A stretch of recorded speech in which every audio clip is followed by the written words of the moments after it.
I woke up living two lives at the same time. I woke up in two beds.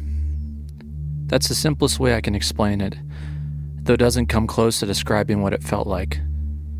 I didn't dream that I was somewhere else. I didn't wake up in my apartment with the lingering memory of another room. I opened two different pairs of eyes. I felt two mattresses beneath me, two blankets resting against two bodies, two hearts beating at different speeds, two sets of lungs drawing in two completely different kinds of air. And for almost 10 full seconds, I didn't understand that anything was wrong. One of the rooms was mine. I recognized the hairline crack in the ceiling above my bed. I recognized the pale morning light pressing through the blinds, the stack of books on my nightstand, and the quiet mechanical hum of the refrigerator in the kitchen. The air smelled faintly of last night's coffee. My left shoulder was still stiff from sleeping on it. My right foot had slipped out from under the blanket and felt cold. Everything was ordinary. The other room was not. The other body was lying on something narrow and hard. Not a bed exactly, more like a cot bolted to a concrete wall. The air there was cold enough that I could see a faint cloud with every breath. A fluorescent tube flickered overhead, buzzing with a high electrical whine. The walls were painted a sickly gray-green, and the paint had peeled away in long strips, exposing darker concrete beneath. There was a metal door at the foot of the cot. No window, no furniture, no sound beyond the light and the breathing of the body I was somehow inside. For those first few seconds, my mind accepted both rooms. I cannot tell why. Perhaps the human brain is incapable of recognizing an impossibility while it is happening. Perhaps it needs time to arrange the facts into something it can be afraid of. I remember thinking that I should get up. Both bodies sat upright at exactly the same time. The blankets fell away from both sets of legs. My apartment body wore an old t-shirt and sweatpants. The other body wore a gray shirt and gray trousers made from some coarse, unfamiliar fabric. Its feet were bare. I stared down at two laps. Two pairs of hands rested on two sets of knees. The hands in my apartment were mine. A small scar across the knuckle of my right thumb from when I had broken a glass washing dishes. The other hands were thinner. The fingers were longer. There were dark half-moons beneath the nails, and a faded number had been stamped in blue ink along the inside of the left wrist. I tried to raise the unfamiliar hand. Both right hands rose. I froze. Both hands remained suspended. I lowered them. Both hands lowered. My first clear thought was that I was having a seizure. My second was that I'd lost my mind. My third was that I was still dreaming. I slapped myself. Both hands struck both faces. The pain arrived twice. One sharp sting across my familiar cheek. Another deeper ache against a face with a longer jaw and rough stubble. I cried out. Two voices spoke the same sound. The voice in my apartment was mine. The other was lower and hoarser. The two cries overlapped inside my consciousness, not like sounds heard from different rooms, but like two recordings playing differently through the same set of speakers. I sat there panting. Both bodies panted. I could hear 4 lungs working. I could feel 2 hearts racing.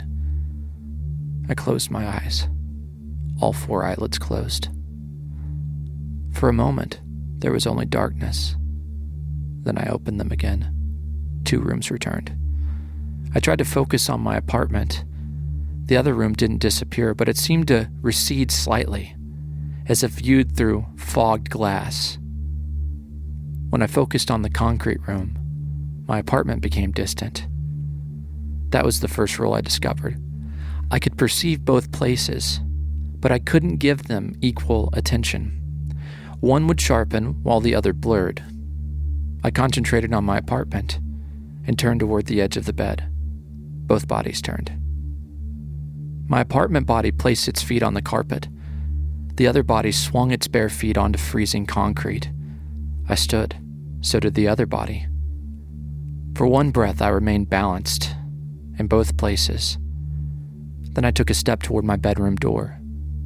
The other body stepped toward the metal door.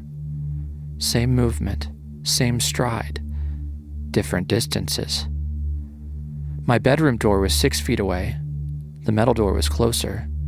The other body reached it first. Its shoulder struck the cold steel while my apartment body was still crossing the carpet.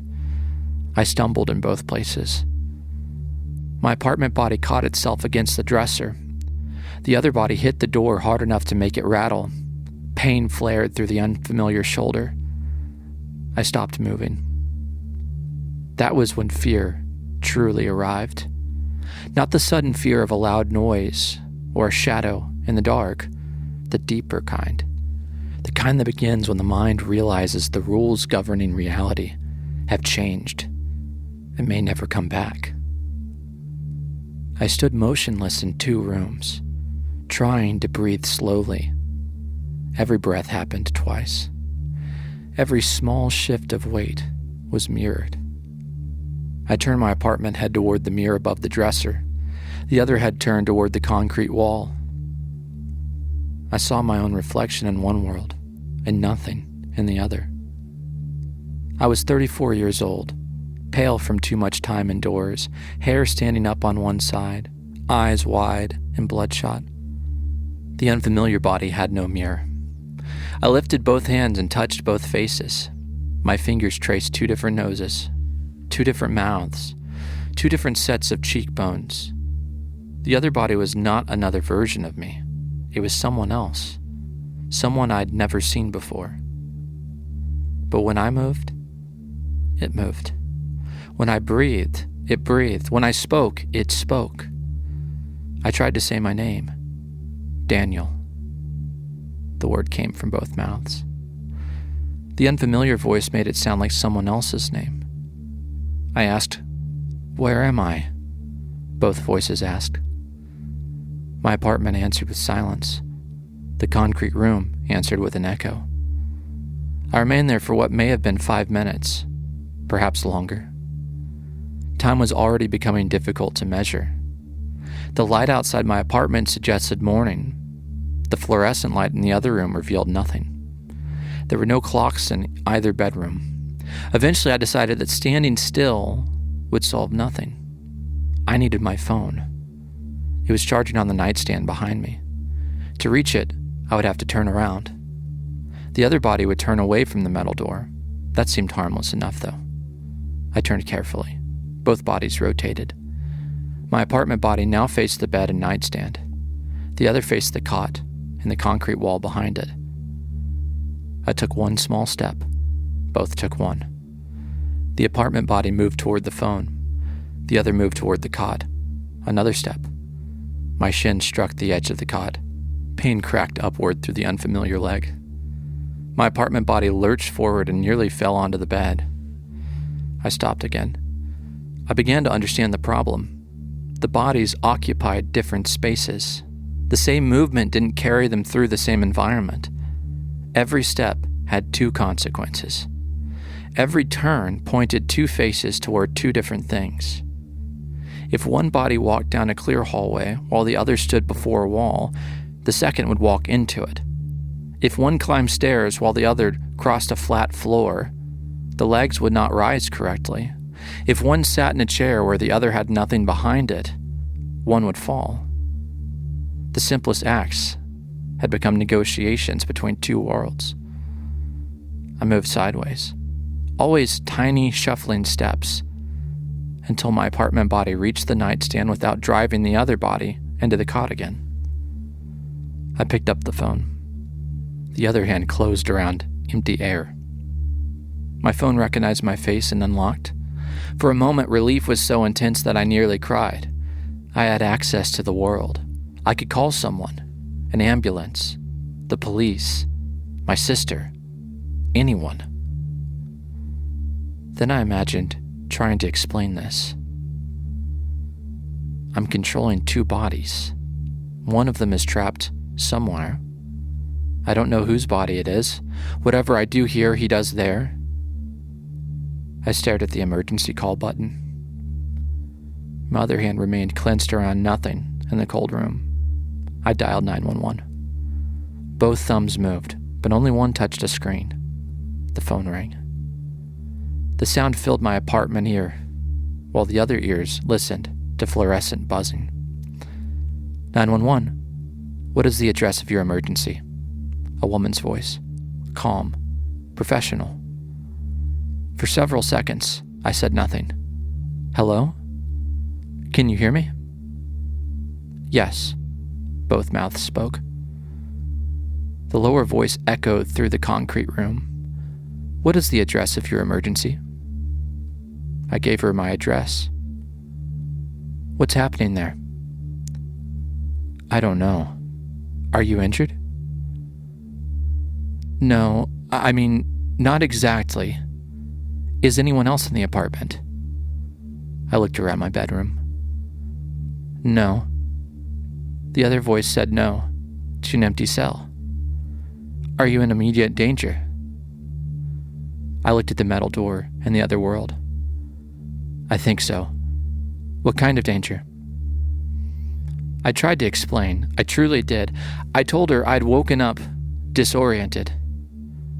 I said I was experiencing two places at once. I said there was another room, another body, and that I could not move one without moving the other. The dispatcher's voice changed. Not much, but just enough. She began speaking more slowly. Daniel, have you taken any medication this morning? No. Any recreational drugs? No.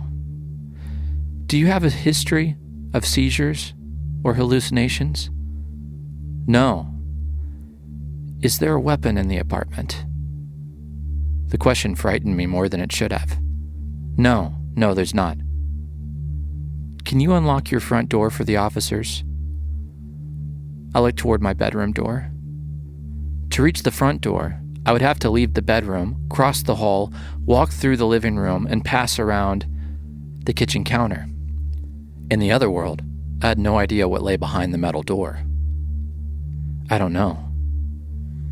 Daniel, are you able to walk? Yes, but unlock the door, then sit somewhere safe, please. Officers and paramedics are on the way. I almost laughed. Somewhere safe. There isn't anywhere safe. What do you mean? The metal door in the other room clicked. I stopped breathing. The sound was faint, a small mechanical snap from somewhere inside the lock. I focused on the other world. The apartment blurred. The metal handle slowly turned downward. I dropped the phone. It struck the carpet. The other hand opened over empty air. The door swung inward. Beyond it was a corridor. Long, narrow, lit by more flickering fluorescent tubes. The corridor extended in both directions, disappearing into darkness at either end. Identical metal doors lined the walls. None had numbers or windows, and the air smelled of dust, old water, and something electrical. No one stood outside. I remained still. The dispatcher's voice came faintly from the phone on the floor. Daniel, are you there? I crouched to pick it up. The other body crouched in the doorway, its knees bent over bare concrete. My apartment fingers closed around the phone. The other fingers brushed the floor. That was when I noticed the writing. It had been scratched into the concrete just outside the cell. The letters were small and shallow, almost invisible beneath years of grime. Do not let them see you moving. I straightened too quickly. Both bodies rose. The unfamiliar body stepped fully into the corridor. The apartment body bumped against the nightstand. A glass of water tipped over and shattered. The crash exploded through one pair of ears. In the corridor, somewhere far away, something answered. 3 slow knocks. Not on my door, on another door further down the hall. Knock, knock, knock. I stood frozen. After several seconds, the sound repeated from farther away. Then again, each time more distant, as though something had heard the glass break in another world and was carrying the sound away through this one. The dispatcher kept speaking. "Daniel, officers are 3 minutes away. I need you to stay on the line." I lifted my phone. "I'm here," both voices whispered. The unfamiliar whisper traveled along the corridor. One of the fluorescent lights at the far end went dark. Then the next. Then the next. The darkness moved toward me one light at a time. I backed away. Both bodies backed away. My apartment body struck the bed.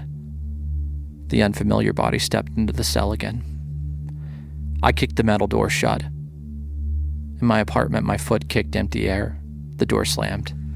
The advancing darkness stopped on the other side.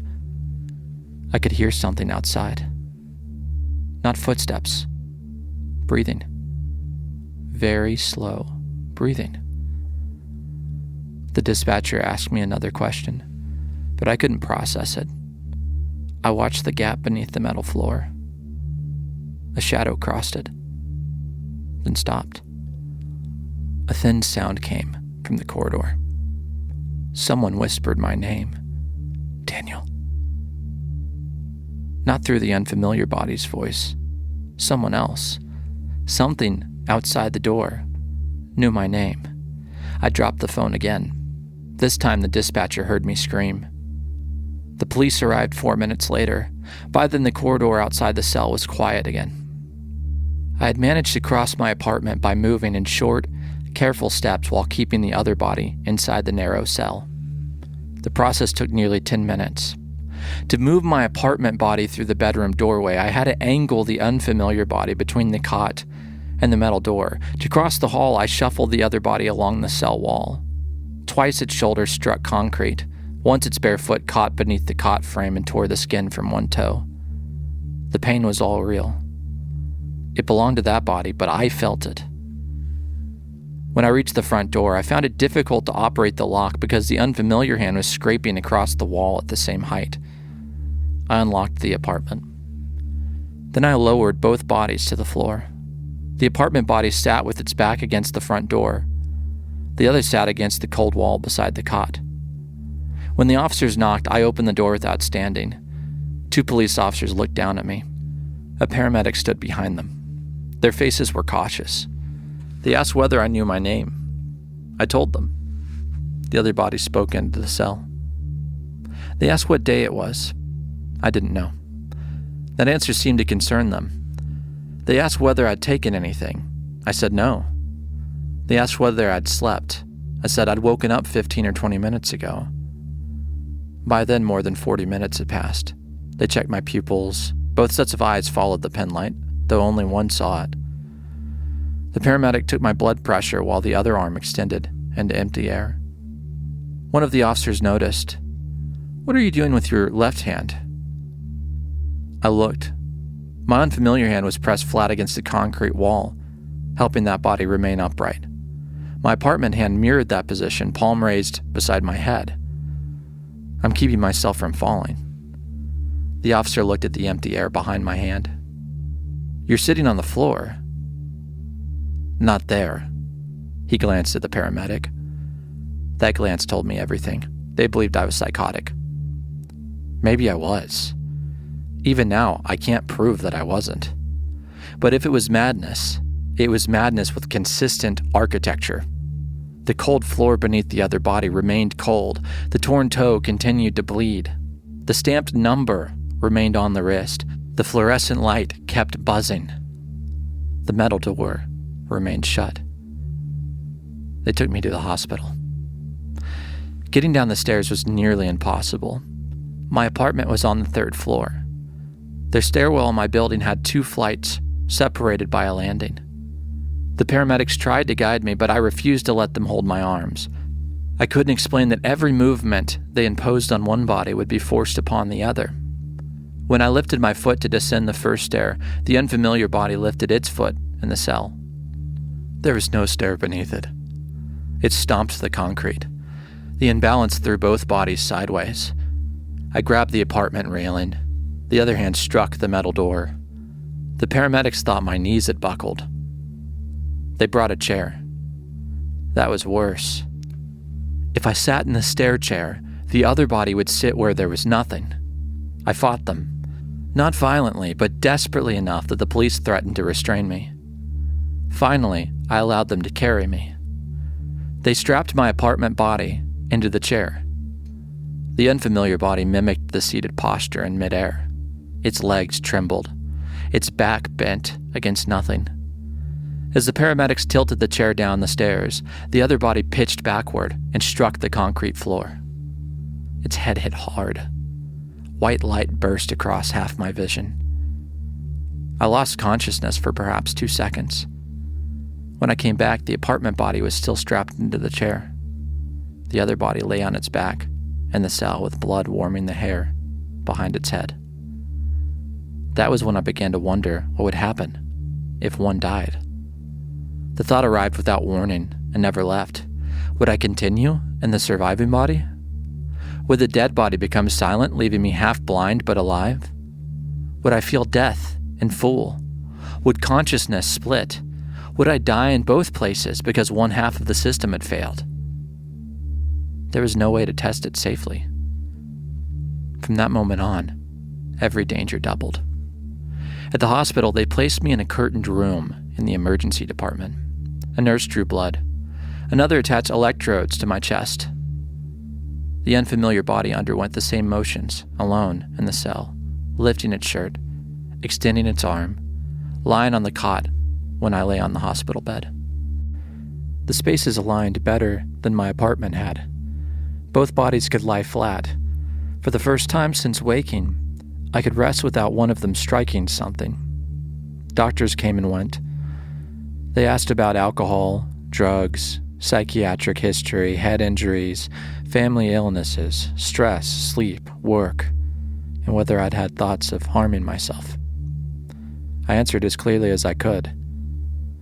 Whenever I described the second body, they wrote something down. One doctor asked me to describe the room. I did. He asked what was I wearing there. I told him. He asked me to read the number on the wrist. The stamp was faded, but I could make out 6 digits. 042119. The doctor wrote those down too. Does that number mean anything to you? No. Is it a date? I don't know. Whose body is it? I don't know. Does the person have a name? I don't know. Can you communicate with him? I am him. The doctor leaned forward. You believe you are 2 people. No, I'm one person in 2 bodies. He studied me for several seconds. What's the difference? I didn't have an answer. They performed a CT scan.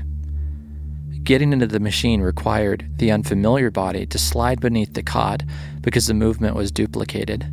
Its shoulders scraped against concrete.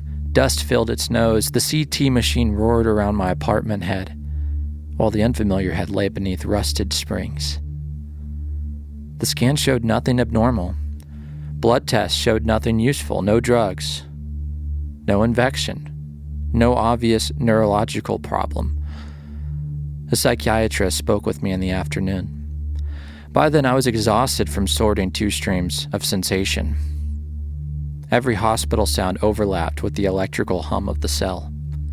Every time a cart rolled past my curtain, I heard it alongside distant knocks from the corridor. The psychiatrist told me my experience might be a temporary dissociative episode.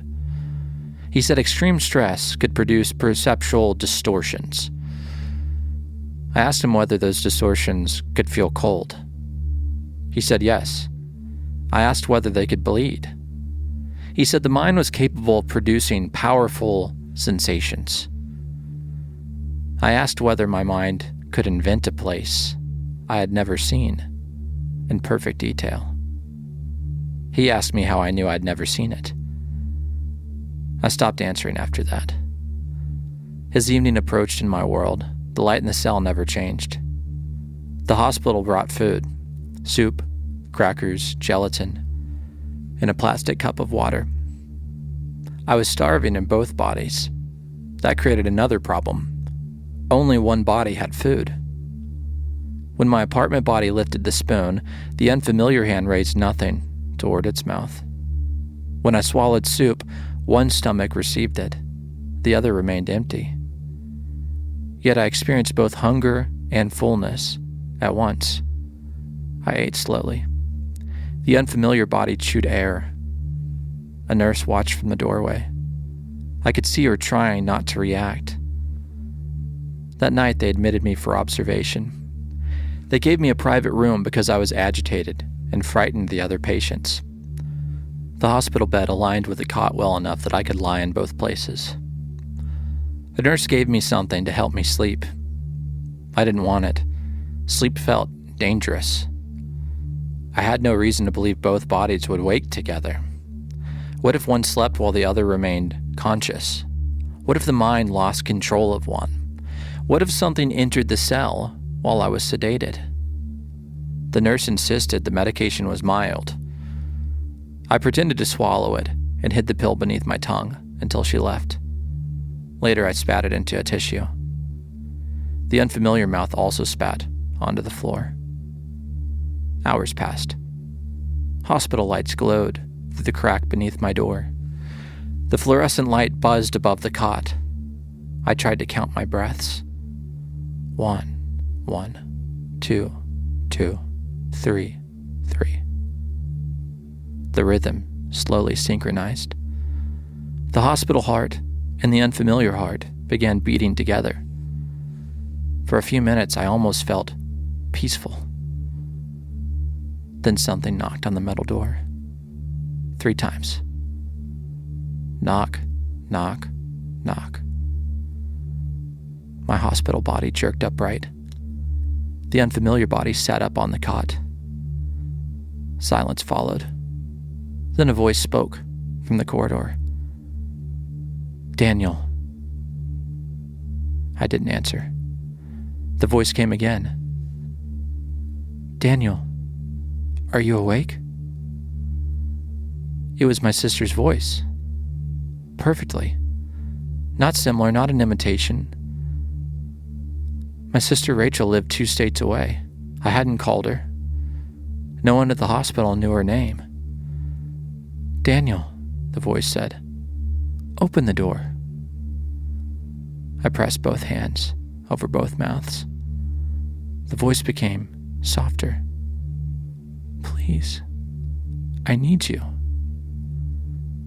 Something dragged its fingernails across the metal door, slowly, from top to bottom. You called me, it said. You said you were hurt. I shut my eyes. The darkness didn't help. I could still hear it. Daniel, I know you're in there. The hospital room door opened. I screamed. A nurse stepped in and stopped. She asked what was wrong. The voice outside the metal door stopped. I told the nurse someone was there. She checked the hallway outside my hospital room. Empty. I pointed at the other door that she could not see. She called another nurse. They gave me the medication by injection. I fought them at first. Then I realized struggling could injure the other body. I allowed them to hold me down. The unfamiliar body writhed alone on the cot, pinned by invisible hands. The drug moved through only one bloodstream. Within minutes, the hospital body grew heavy. The unfamiliar body did not. I had assumed consciousness would remain equally attached to both. It didn't. As one body became sedated, my awareness shifted into the other. The hospital room dimmed. The cell sharpened. Every crack in the concrete became clear. Every flake of rust on the cot frame stood out. I could feel the unfamiliar body's hunger, the dried blood behind its head, the torn skin on its toe, the ache in its shoulder. For the first time, that body felt more real than mine. The hospital body fell asleep. The other remained awake. I sat alone in the cell while one half of me dreamed. The dreams appeared at the edge of my awareness. Images of my childhood home, a yellow kitchen, my mother washing dishes, rain on the window. At the same time, I sat beneath the fluorescent light, listening to something breathe outside. I understood then that the bodies did not have to sleep together. The movements were linked, the consciousness was linked, but chemistry could affect them separately. One could be unconscious while the other remained awake. That was almost worse. I waited for hours. The thing outside the door never entered. At some point, it began whispering numbers, not counting upward, not counting down, just random numbers. 11. Silence. 4. Silence. 19. Then it would repeat them in a different order. 4. 19. 11. The stamp number on the wrist was 042119. I stared at it. The voice whispered again. April 21st. 19. 19 what? 1919? 2019? A room number, a birth date, a death date? The metal handle moved slightly. I held myself still. The writing outside had said not to let them see me moving. I didn't know who had written it or whether it could be trusted, but I had no better rule. The handle returned to its original position. The breathing gradually moved away. One corridor light went dark, then another, then another. The darkness receded this time, traveling away from my door. Eventually, the hospital body began to wake. My awareness divided again. Morning light filled the hospital room. The cell remained unchanged. The psychiatrist returned. I asked to leave. He said he wanted to keep me another day. I told him that whatever was happening could not improve in the hospital. He said I was still reporting hallucinations. I told him that if I stayed, I would eventually injure myself trying to protect the other body. That statement didn't help. They placed me on an involuntary hold. For the next 48 hours, my life became a series of careful, humiliating compromises. I learned to move by using walls. In the hospital, I would place my hands against the wall and slide sideways. The unfamiliar body did the same in its cell. As long as both had a wall on the corresponding side, I could travel with less risk. I learned to sit only when both bodies had something behind them. I learned to keep my steps short. I learned that one body could turn its eyes slightly without the other doing exactly the same. The larger movements were linked, but tiny adjustments sometimes differed. Blinking could happen independently. Swallowing could happen independently too. Breathing could be controlled separately with enormous concentration. That discovery mattered because the unfamiliar body needed water. There was a sink in the cell, mounted low beside the door. I'd overlooked it because it was rusted and stained. When I turned the handle, dark water coughed from the faucet. At the same time, my hospital hand twisted empty air beside the bed. The water smelled metallic. I didn't know whether it was safe, but the unfamiliar body had gone more than a day without drinking. I leaned down. The hospital body leaned over the side of the bed. I drank from the rusted faucet. The water was freezing. It tasted like pennies in soil. The unfamiliar stomach cramped, but the body kept it down. Food was harder. There was none in the cell. On the second night, a slot opened at the bottom of the metal door. A tray slid through. A dented metal cup. A piece of dark bread. Something pale and boiled that may have been a root vegetable. No hand appeared. The slot closed. I stared at the food for a long time. Then I ate. In the hospital, I mimed the same motions with an empty hand.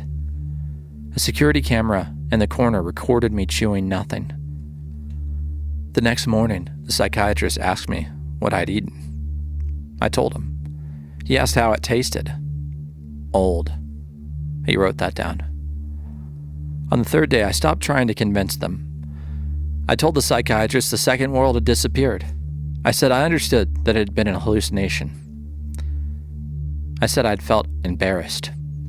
I asked whether stress could have caused it. I watched relief soften his expression. He wanted me to be improving. More importantly, he wanted my experience to fit something he understood. So I gave it to him. By that evening, they released me with a prescription and instructions to follow up with a therapist. Rachel drove down to stay with me. The thing outside the cell had used her voice before she even knew I was in the hospital. I didn't tell her that. She arrived with an overnight bag and the careful cheerfulness people use around someone they fear may break. She hugged me. The unfamiliar body wrapped its arms around empty air. For one terrible second, I felt two different things. My sister's warmth against my apartment chest, and the freezing emptiness of the cell against the other. She asked whether I was all right. I said I was tired. That was true. I'd slept in fragments. One body would doze while the other remained alert. Then the other would sleep while the first woke. I no longer knew whether I was rested. I no longer knew whether a single mind could become sleep-deprived if only half of its bodies slept. Rachel cooked dinner. I sat at the kitchen table while the unfamiliar body sat on the cot. We had aligned the positions as closely as possible. She tried to talk about normal things, work, our mother, a cousin's upcoming wedding. I listened with half of my attention. With the other half, I watched the gap beneath the metal door. A shadow stood there, motionless. It had been there for 20 minutes. I couldn't tell Rachel. Any reaction in my apartment would be copied in the cell. The writing had warned me, don't let them see you moving, so I sat very still. Rachel asked whether I wanted more pasta. No, both voices answered. The unfamiliar voice echoed. The shadow beneath the door shifted. Only slightly. I forced my hands to remain on my knees. Rachel looked at me. What? Nothing. You keep staring at the floor. Yeah, I'm tired. She reached across the table and touched my wrist. The unfamiliar wrist lifted in the cell. The shadow moved closer.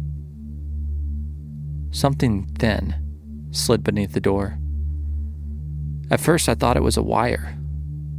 Then it bent. It was a finger. Far too long. The nail scraped slowly across the concrete. The finger moved left, then right, searching. My unfamiliar foot was less than a foot from the door. Rachel was still holding my other wrist. I needed to move. But if I jerked backward in the cell, I would jerk backward from the table. Rachel would see. The thing outside would see. The finger reached farther, beneath the door. Another joint appeared, then another. It brushed the edge of my bare toe. The contact was cold. Not cold like skin in winter, cold like metal left outdoors. I stood abruptly. Both bodies rose. The kitchen chair crashed backward. The unfamiliar body stumbled into the cot. The finger snapped back beneath the door. Rachel jumped. Daniel! I need the bathroom." I moved too quickly. In the apartment, I crossed the kitchen. In the cell, I struck the concrete wall, shoulder first, rebounded, and kicked the metal door. Something on the other side laughed. Not loudly. Rachel followed me. I locked myself in the bathroom. The unfamiliar body had nowhere to go. I crouched beside the apartment bathtub. It crouched beside the cot. Rachel knocked. "Daniel, open the door." Her real voice came through the bathroom door. Then her voice also came through the metal door. "Daniel, open the door." The same words, same tone. One sister in my apartment, one thing in the corridor. I began to cry. Both faces became wet. Rachel kept speaking, so did the thing. Soon the voices were perfectly synchronized. "Daniel, you're scaring me. Daniel, you're scaring me. Please open the door. Please open the door. I just want to help. I just want to help." I pressed my palms over my ears. Both sets. The voices continued inside my head. I stayed there until Rachel stopped knocking. The thing stopped at the exact same moment. That night I told Rachel she should go home. She refused. I became angry. Not because I wanted her gone, but because I couldn't endure hearing her voice used by something else. We argued. Every word I shouted at my sister was shouted into the cell. At one point I yelled, "You don't understand what's happening." From beyond the metal door, something whispered, "I do." Rachel didn't hear it, but I did. Eventually, she agreed to stay at a hotel nearby. She made me promise to call if I needed anything. I promised. After she left, I arranged my apartment to match the cell. I moved the mattress from my bedroom into the living room because the living room provided more open space. I cleared the furniture away. I marked the floor with tape, creating a rectangle, the approximate dimensions of the cell. I placed a chair where the cot stood. I positioned a bucket where the sink was. It looked insane, but it worked. For the first time, I could move one body around without constantly injuring the other. When I stood at the center of the taped rectangle, the unfamiliar body stood at the center of the cell. When I moved toward the apartment chair, it moved toward the cot. When I approached the apartment wall, it approached concrete. The dimensions were not exact, but they were very close. I spent the next day testing the rules. I wrote everything in a notebook. Rule 1. Large voluntary movements happen in both bodies. Rule 2. Pain doesn't transfer physically, but I perceive pain from both. Rule 3. Hunger, thirst, fatigue, and medication are body-specific. Rule 4. Attention can favor one world, but cannot fully exclude the other. Rule 5. Small involuntary functions may occur independently. Rule 6. Both bodies produce the same words at the same time, even though their voices differ. Rule 7. When one body sleeps, awareness may remain active in the other. Rule 8. The other world reacts to sounds and information from this world. That last rule was the worst. The thing knew my name. It knew Rachel's voice. It had reacted when the glass shattered in my apartment. The worlds were not merely parallel. Something crossed between them. Information, at least. Perhaps more.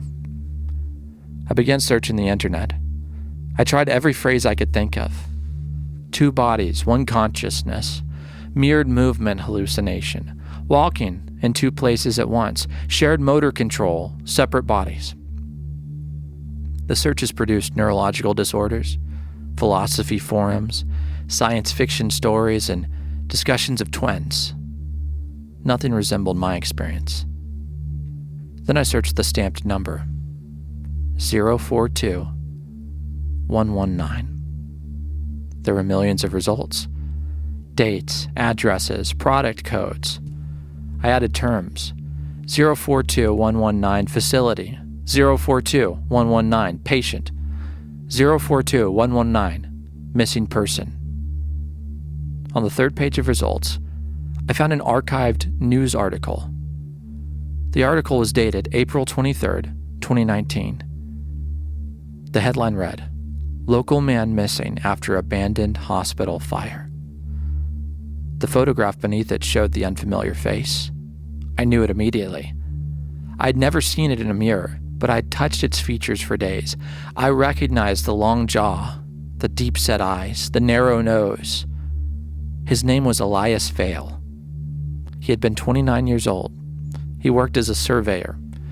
According to the article, Elias had entered an abandoned psychiatric hospital with 2 co-workers to evaluate the property before demolition. A fire broke out that evening. The co-workers escaped. Elias did not. Firefighters searched the building. They didn't find a body. The article included a photograph of the hospital. Gray stone, 6 stories, rows of narrow windows, a central tower. I looked at the cell walls around Elias's body. I searched the hospital's history. It had closed in 1987 after decades of overcrowding, abuse allegations, and unexplained patient deaths. That was dramatic enough to sound fictional, but old institutions accumulate stories. Most were probably exaggerated, but one detail held me.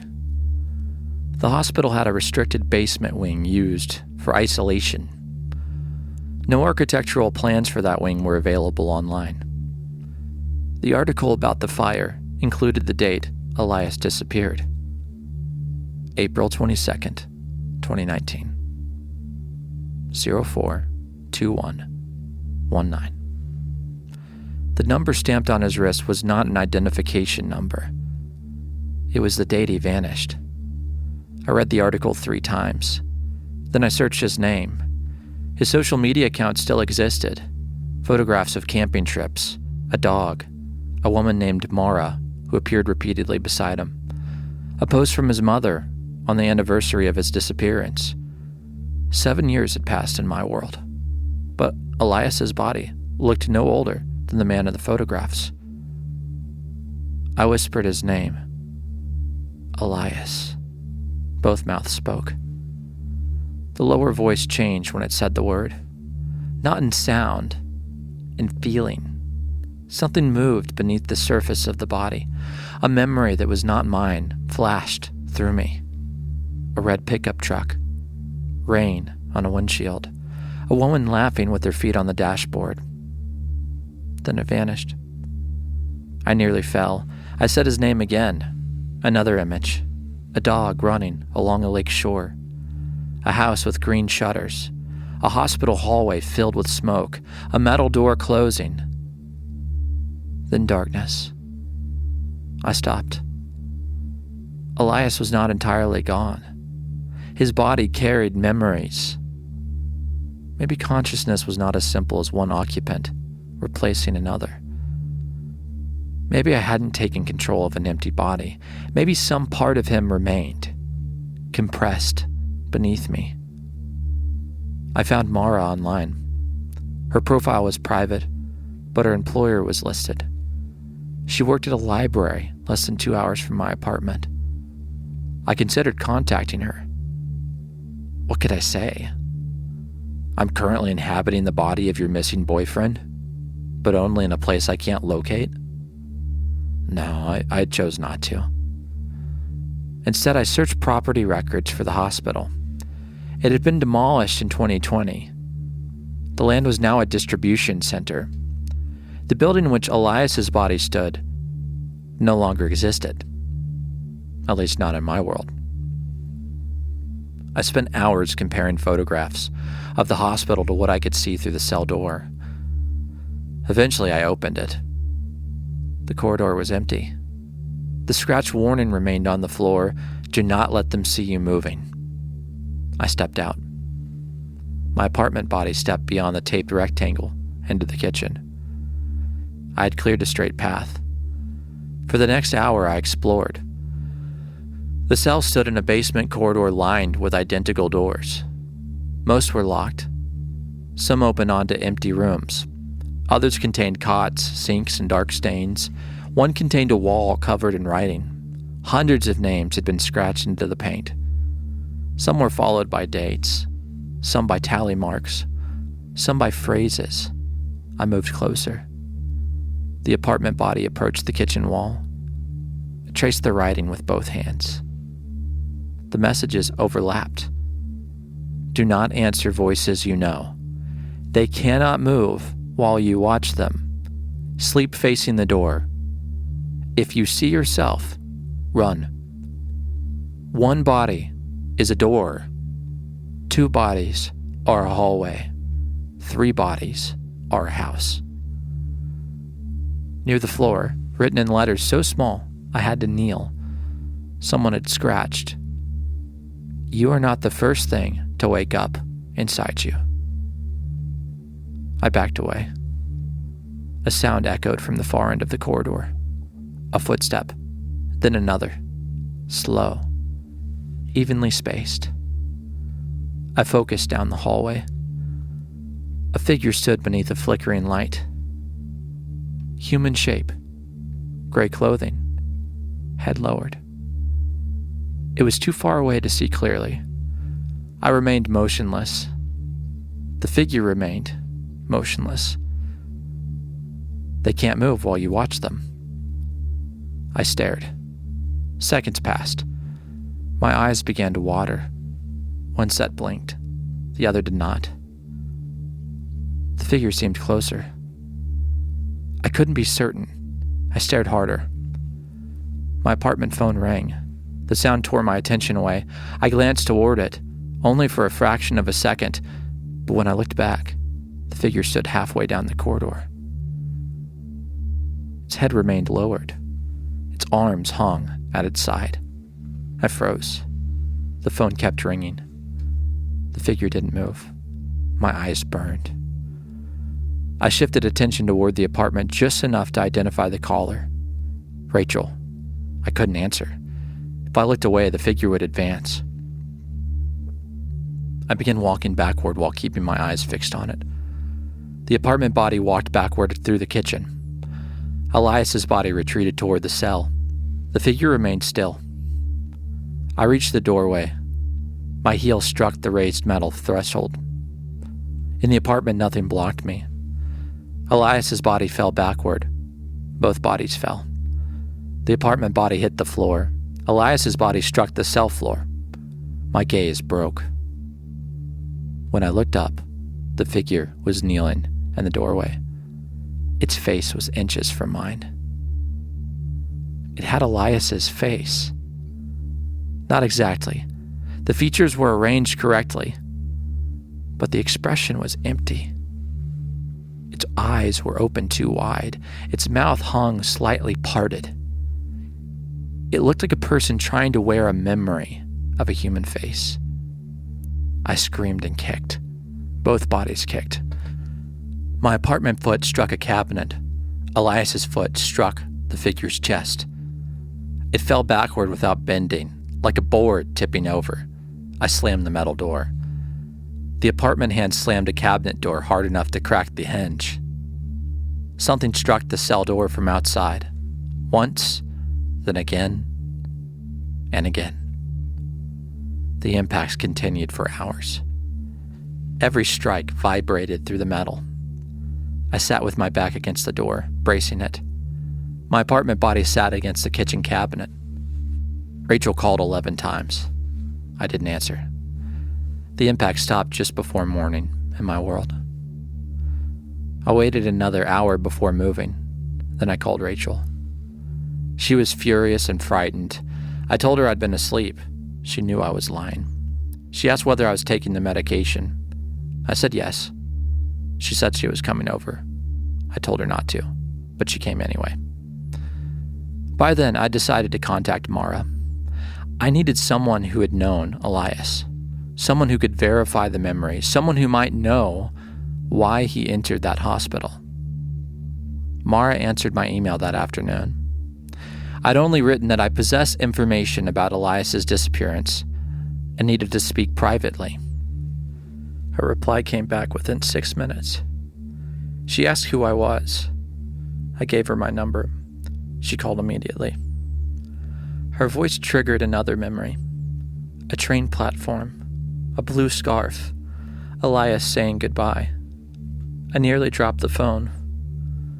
Mara asked again who I was. My name is Daniel. How do you know Elias? I don't. Then what information do you have? I looked at the unfamiliar hand. The date stamp had faded further since I woke. I think he's alive. Silence. Then she hung up. A minute later, she called back. Is this some kind of joke? No. He's been missing for 7 years. I know. Did you know him? No. Then how could you possibly know he's alive? I told her something only Elias would know. The memory had come when I heard her voice. You kept a spare key inside a ceramic bird on your mother's back porch. She stopped breathing. I continued. You and Elias broke it the first time you used it because he dropped it on the concrete. You glued the wing back on, but it was crooked. Who are you? I don't know anymore. She agreed to meet. Rachel arrived before Mara did. I had no choice but to tell her part of the truth, not all of it. I said the hallucination had continued. I said I'd found a missing person whose face matched the man I perceived. Rachel wanted to take me back to the hospital. I showed her the article. She read it and looked at me, as though the article itself proved nothing. Of course it proved nothing. A delusional person could find a face online and incorporate it into a delusion. But then I told her about the ceramic bird. Rachel asked how I could know that. I said Elias remembered. She began crying. This hurt more than anything in the second world. She wasn't crying because she believed me. She was crying because she thought her brother was disappearing. Mara arrived just before dark. She was older than in the photographs, of course. Her hair was shorter. There were lines around her eyes. But Elias's body recognized her. The reaction happened before I consciously understood it. Both hearts accelerated. Both hands trembled. A feeling of grief rose from somewhere beneath my own thoughts. Mara looked from me to Rachel. What is this? I asked Rachel to give us a moment. She refused. I didn't have the strength to argue. So I told them everything. 2 bodies, the hospital, the corridor, the stamped date, the memories, the figure with Elias's face. Mara listened without interrupting. When I finished, she asked me to describe the hospital room. I did. She asked about the clothing. I described it. She asked whether there was a number painted above the sink. I looked. I hadn't noticed it. The paint was nearly gone, but faint black marks remained. B14. Mara covered her mouth. How did you know that? I asked. Elias called me from there. The room became very quiet. When? The night of the fire. She sat down. He and the others entered the hospital around noon. At 6, he called and said they had found a lower level that wasn't on the plans. He was joking at first. He said the rooms looked occupied even though the building had been empty for decades. What do you mean occupied? Beds made, water in cups, clothes folded. He said there were dates written on the patient's wrists. I looked at the stamp. Mara continued. He called again after the fire started. He was trapped somewhere below ground. He said he'd locked himself in a room, marked B14. My cell. He said someone was outside the door, Mara said. Someone who sounded like me. Rachel looked at me. Mara's voice broke. He kept asking whether I was really on the phone. I told him I was. Then he said he could hear me in the hallway too. I felt cold in both bodies. What happened? The call cut off. Did he say anything else? Mara looked directly at me. He said he could see through someone else's eyes. No one spoke.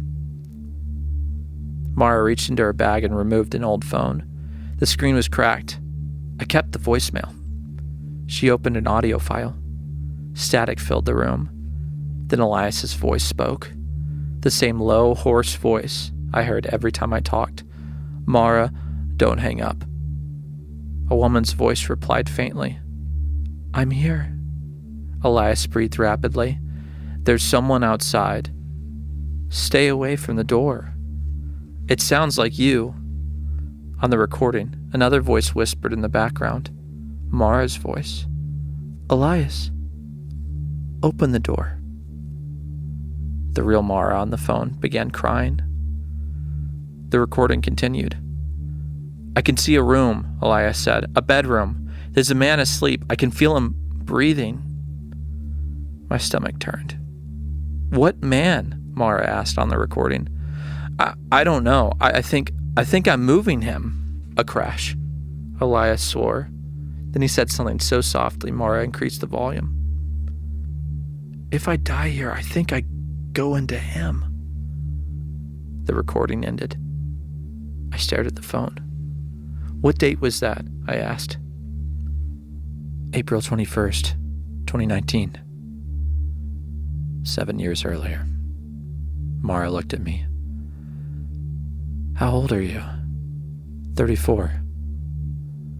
"Where did you live in 2019? The same apartment. Were you there that night?" I thought back. 7 years. I couldn't remember a specific night. Then an image surfaced. Not Elias's memory, mine.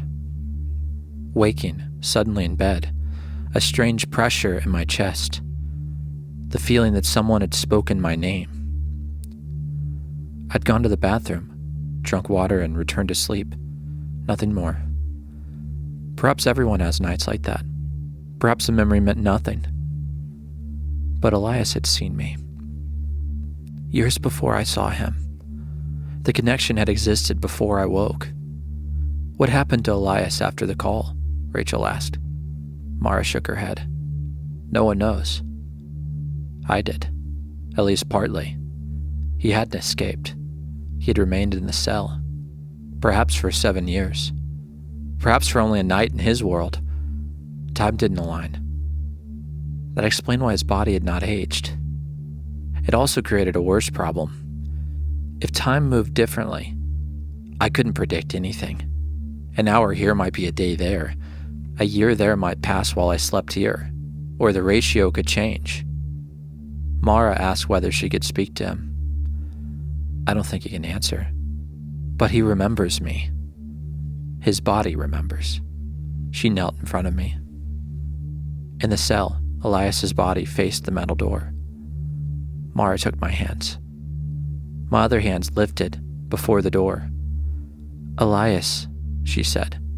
The name struck like a bell. Memories flooded through me. Mara asleep with her head against a car window. Mara dancing barefoot in a kitchen. Mara angry in the rain. Mara saying, "Don't go into that place." Elias promising it would be safe. Then another memory. The fire alarm. Smoke in the stairwell. His coworkers shouting. A door below ground standing open. Someone inside the darkness calling his name. And his mother's voice. He had followed it.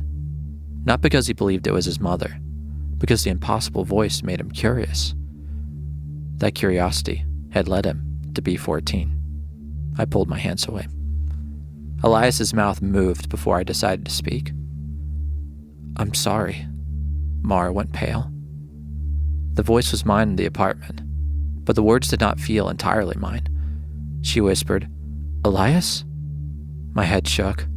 Both heads. I don't know. Then something knocked on my apartment door. 3 slow knocks. Knock, knock, knock.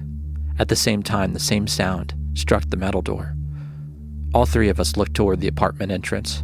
No one moved. Another 3 knocks. Rachel whispered, "Are you expecting someone?" "No." Mara stood. The knock came again. Then my own voice spoke from the hallway outside my apartment. Daniel. Rachel stared at me. My voice came again. Daniel, open the door.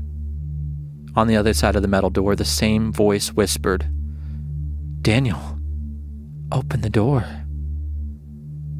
Rachel backed away. Mara covered her mouth. For the first time, someone else heard it. Not the voice in the second world. The voice outside my apartment. It sounded exactly like me. I approached the apartment door. Elias's body approached the metal door. The two spaces had become aligned. Door before door. Handle before handle. I looked through the apartment peephole. The hallway was empty. In the second world, there was no peephole. My voice continued from both corridors. You already let me in. The apartment lights flickered. The fluorescent light in the cell flickered. For one instant, both rooms went dark. When the lights returned, a man stood inside my apartment. He was near the kitchen, between Rachel and Mara. He had Elias's face. The wrong Elias. Eyes too wide, mouth hanging open, gray clothing. Rachel screamed. The figure turned toward her. It moved only when I looked away. The warning. They can't move while you watch them. Don't take your eyes off of it, I said. Rachel and Mara stared.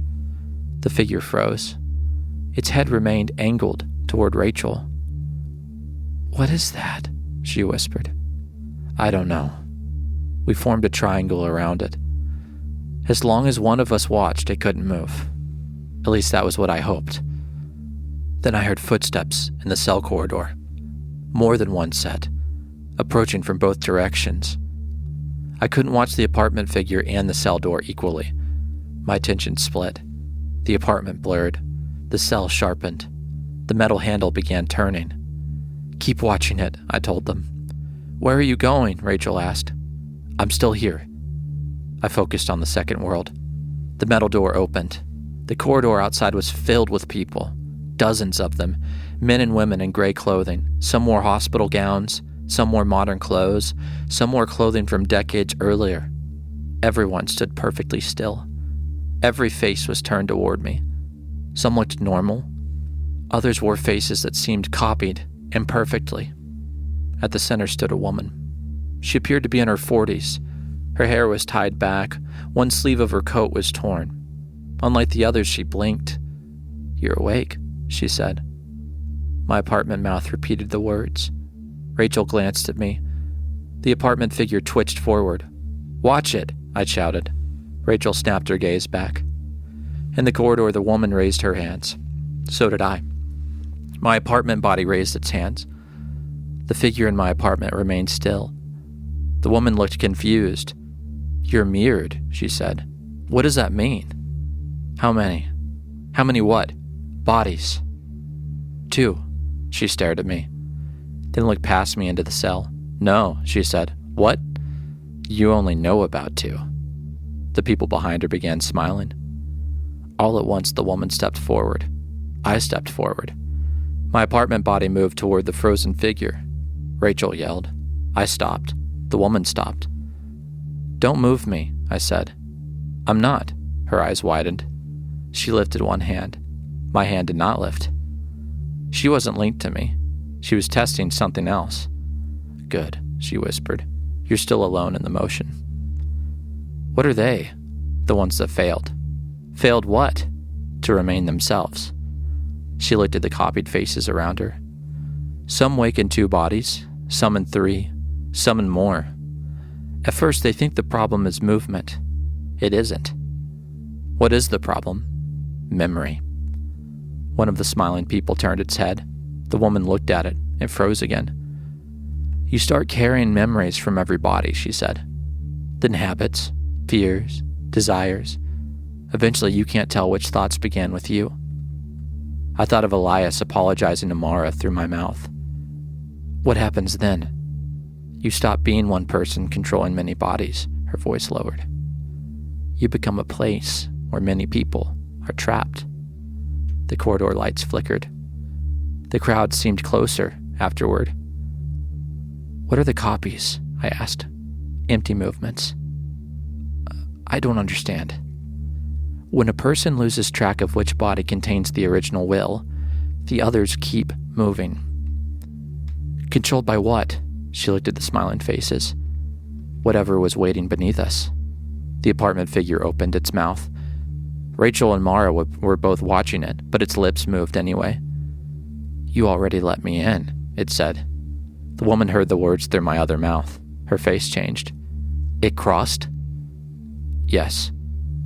That shouldn't happen yet. What do you mean yet? She stepped into the cell.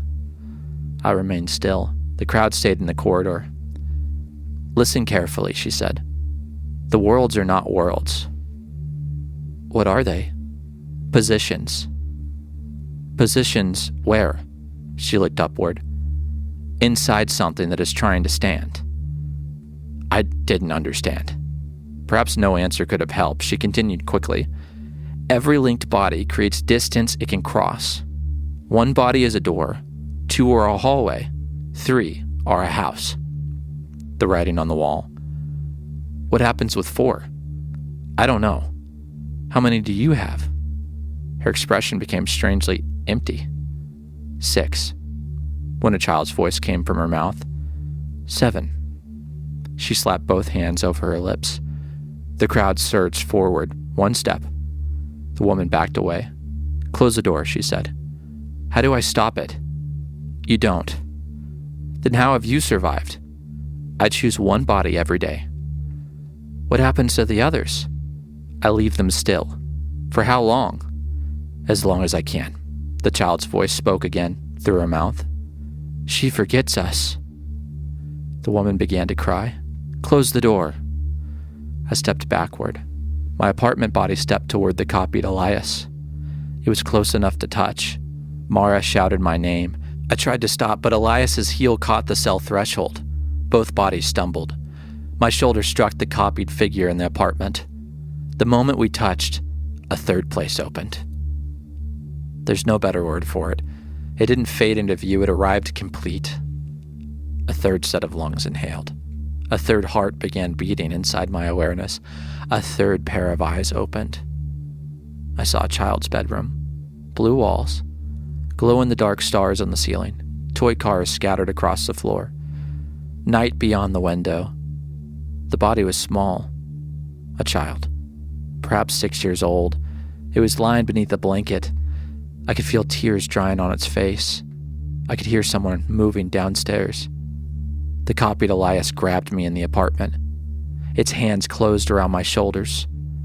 In the cell, the crowd rushed forward. In the child's room, the small body sat upright. All 3 bodies moved together. Rachel and Mara tried to pull the copy away from me. The woman in the corridor shouted something.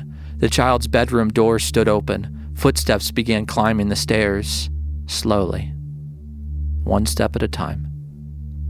I drove my apartment's shoulder forward. Elias's body drove into the woman.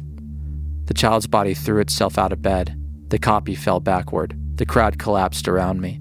The child struck the bedroom floor. 3 panes, 3 rooms, 3 sets of voices crying out. My mind stretched so far that I felt it tearing. Memories poured through me. Elias in the hospital.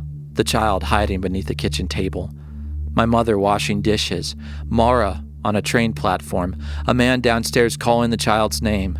Rachel holding my hand at our father's funeral. Smoke. Rain. Blue walls. Concrete. A red pickup truck. The woman with 6 bodies screaming through 7 mouths. I couldn't tell which memories were mine. The copied Elias leaned over me. Its face changed. For an instant, it wore my face, then the child's, then Mara's, then someone I'd never seen. It whispered, "There you are." I reached for its throat. 3 sets of hands closed. My apartment hands gripped the copy. Elias's hands gripped one of the gray-clothed figures. The child's hands closed around the ankle of someone standing in the bedroom doorway. All 3 were cold. All 3 looked down at me. And all 3 had my face. I released them. They smiled. The woman in the corridor shouted, "Choose one." I didn't understand. Choose one body now. Which one? It doesn't matter. It mattered to me. My apartment contained Rachel and Mara. Elias's body contained the only person who understood. The child was alone with something in the doorway. If I chose one, what happened to the others? Would they become still? Would they become copies? Would the people whose bodies I occupied return? Choose, the woman screamed. The three figures wearing my face leaned closer, so I chose the child. Not because it was the right choice, because the child was the most helpless. I focused everything I had into that small body. The apartment vanished to a distant whisper. The hospital corridor became a shadow. The child's room sharpened. I could smell laundry detergent in the blanket. I could feel carpet beneath small fingers. I could hear the figure in the doorway breathing. I scrambled backward. The apartment body and Elias's body copied the movement, but I barely perceived them. The figure stepped into the room. It looked at me. Not Elias. Me. It wore the clothes I'd worn when I woke 3 days earlier. Old t-shirt, sweatpants, bare feet. It tilted its head. Daniel, it said. The child's mouth answered. Who are you? The voice was young, a boy. The figure smiled. I'm what you do when you aren't watching. I backed toward the window. The figure followed. I kept my eyes on it. It stopped. Behind me, the window was closed. Second floor. Fall might kill the child. If the child died, would I remain in the others? Or would choosing this body make its death mine? I could faintly hear Rachel screaming in the apartment. I could faintly hear the woman shouting in the corridor. The figure in the child's room remained still. I reached backward and unlocked the window. 3 hands performed different motions in different places. My apartment hand clawed at the floor. Elias's hand scraped concrete. The child's fingers found the latch. The window opened. Cold night air entered. The backyard below is dark. The roof of a porch extended beneath the window. A survivable drop, perhaps. The figure spoke. You think bodies are containers. I climbed onto the sill. You think you move between them. It smiled more widely. But you are the movement. I jumped. All 3 bodies jumped. The child landed on the porch roof and rolled. Elias's body hurled itself sideways into the cell wall. My apartment body crashed through the glass coffee table. Pain exploded everywhere. For several seconds, I couldn't see. When vision returned, I was still alive in all 3.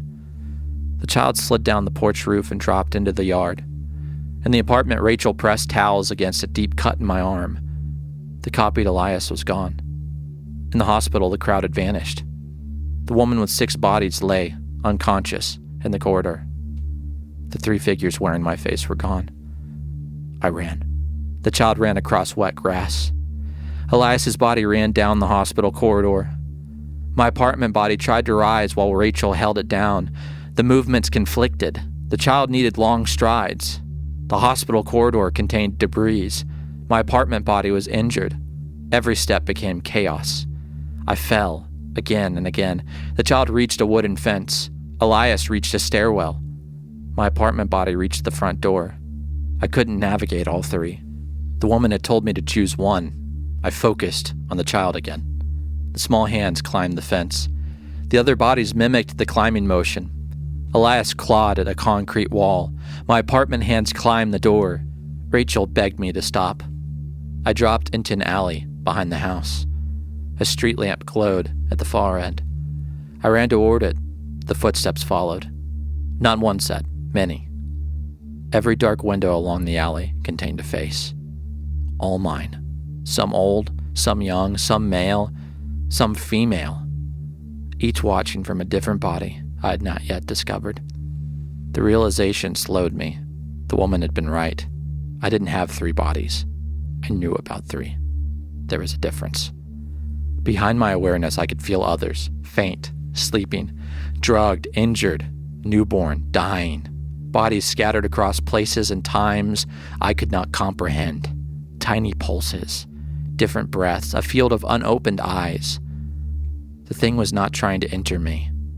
I was trying to wake, all of me. I reached the street. A car passed without stopping. The child's bare feet struck pavement. I didn't know the town. The houses were dark, no stars were visible. At the intersection stood a phone booth. An actual glass phone booth, impossibly old. It rang. The child stopped. The other body stopped. The phone continued ringing. I approached. The child opened the booth. Elias entered an empty elevator. My apartment body stepped into the hallway. I lifted the receiver. 3 hands lifted nothing and everything. A voice spoke. My own. Daniel, don't hang up. I almost dropped the phone. The voice sounded terrified. Who is this? You. No. Yes. Which body? Silence. Then the voice said, the first one. I looked back down the street. Figures stood beneath every street lamp, all wearing my face. What does that mean? I woke up in 2019. Elias had seen a man asleep in my apartment, but perhaps that man had not been me. Not originally. The voice continued. I thought Elias was my second body.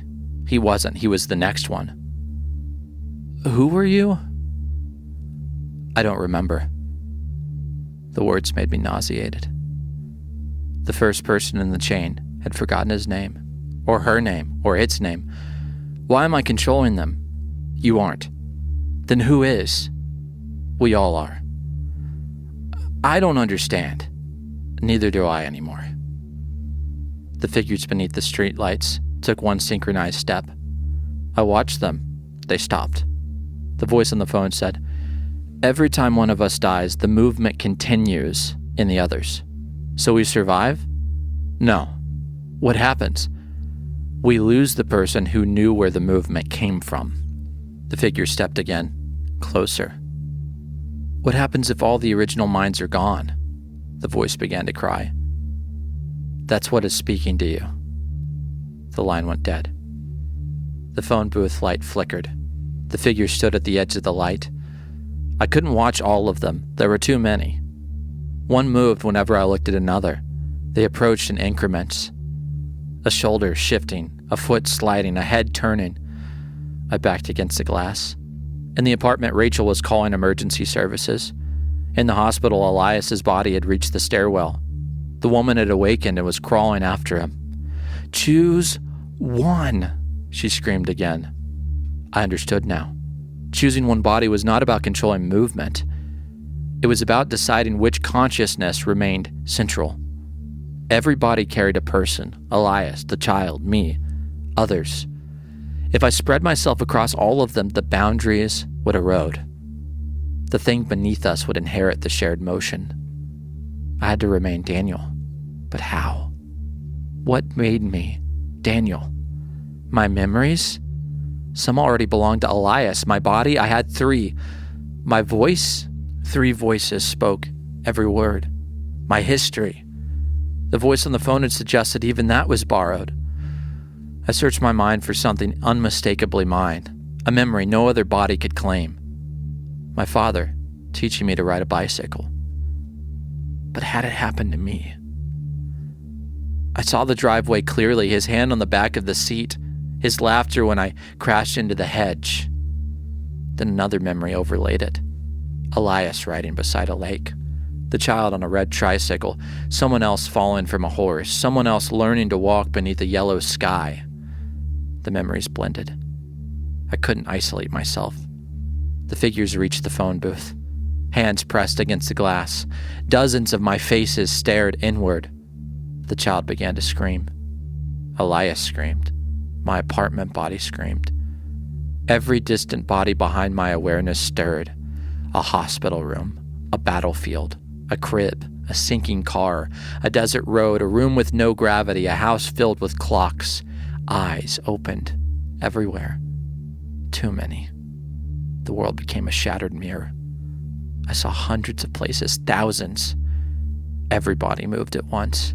People fell from chairs, cars swerved, infants raised their arms, old men sat upright in beds.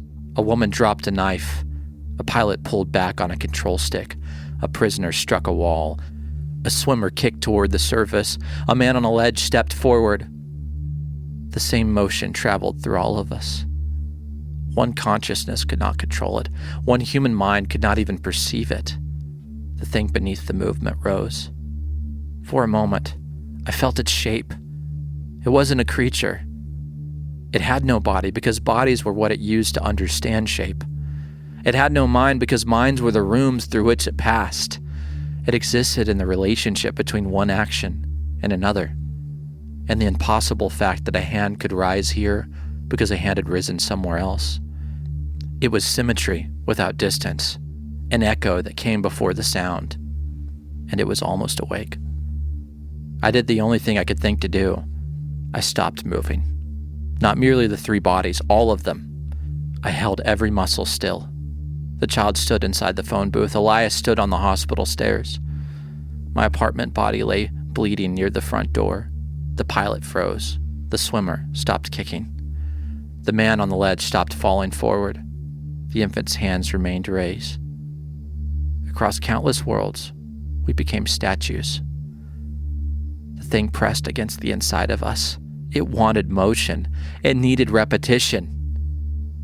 I denied it. Pain accumulated. The swimmer's lungs burned. The pilot's aircraft tilted. The man on the ledge swayed. The child shivered. My apartment arm bled. Some bodies were already dying. I felt them weakening. The question returned. What happens when one dies? I was about to learn. The swimmer died first. His lungs filled. His body convulsed. The movement tried to spread. I held the other still. Something tore away from the network. A memory vanished. Sunlight on a fishing boat. A daughter waving from the shore. Gone. Not faded. Removed. The man had existed. Then he had not. Only the empty fact of his body remained. The thing grew stronger. Another body died. The man on the ledge lost balance and fell. A childhood in a mountain village vanished. A mother's song disappeared. The thing pressed harder. Deaths traveled through me one by one. Some fast, some slow.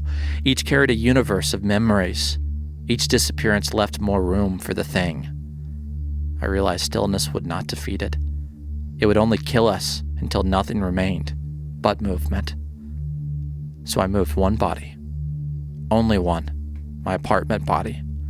I opened its hand. The others remained still. It took everything I had. The linked motion resisted separation like metal being bent. But the apartment fingers opened while the child's remained closed. Elias's remained closed. For the first time, one body performed a large movement. Alone. Pain split through my consciousness. The thing recoiled. I moved the apartment hand again. Rachel saw. She knelt beside me. Daniel? I focused on her. Not the hospital, not the child, not the distant bodies. Rachel, my sister. I remembered her breaking her arm when she was 9. I remembered sitting beside her in the emergency room. I remembered the ridiculous purple cast she chose. I remember signing it in silver marker. The memory remained stable. Mine. Perhaps memories did not make me Daniel. Perhaps love did. Not love as an emotion. Relationship. The fact that someone outside me knew who I was. Rachel, I said. Only my apartment mouth spoke. Elias's mouth remained closed. The child remained silent. Rachel gripped my hand. I'm here. The thing withdrew further. I said her name again. The apartment sharpened. The other worlds dimmed. Mara stood behind Rachel crying. I looked at her. Say his name. What? Elias. Say his name. She turned toward the body she couldn't see. Elias Vale. The hospital world sharpened separately. Elias's body inhaled. Not because I made it, because something inside him returned. His hand moved. Only his. He gripped the stair railing. The woman behind him stared. Elias, Mara said again. His memory separated from mine. The red truck, the dog, the lake, the rain. They settled into their own shape. Elias opened his mouth. In the hospital, he whispered Mara's name. My apartment mouth didn't move.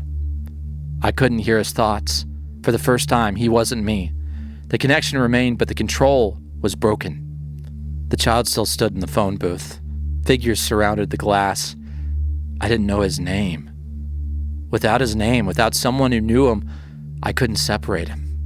I searched his memories, blue walls, toy cars, a woman singing, a man downstairs, a birthday cake shaped like a dinosaur, a teacher calling attendance, names passed too quickly, Noah, Liam, Owen, Caleb. The figures began striking the booth. Cracks spread through the glass. I searched harder. A backpack with a stitched label, letters, M-I-L-O. Milo, I said. My apartment mouth spoke. The child heard. Milo. His body trembled. The figure struck the glass again. Milo, that's your name, the child whispered. My name is Milo. The movement loosened. His hand opened alone. He dropped the receiver. The connection between us stretched. I could feel him becoming separate.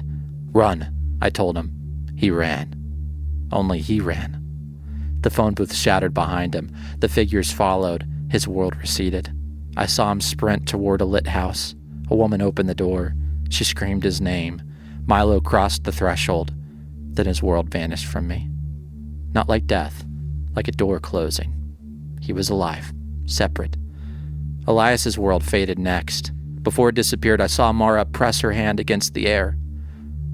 Elias did the same in the hospital. Their palms met across nothing. Then he was gone. I remained in my apartment body. One pair of eyes. One heartbeat. One set of lungs. The silence was unbearable. I could still remember Elias, but only as someone else. I could remember Milo, but his childhood no longer felt like mine. The distant body slept again. The thing beneath the movement had withdrawn. Perhaps it was gone. Perhaps it had only lost its hallway. Rachel held me until paramedics arrived. This time I let them carry me. I spent 2 weeks in the hospital. The cuts from the glass required stitches. I had a concussion. The doctors diagnosed an acute psychotic episode accompanied by dissociation and self-injury. Rachel and Mara told them nothing about the figure in the apartment. It had left no body, no fingerprints, no evidence beyond the broken table and the terror on their faces. Mara visited every day. Sometimes she sat beside me without speaking. On the 5th day, she received a phone call. Her face went white. The call came from an unknown number. A man spoke. He said his name was Elias Vale. He didn't know where he was.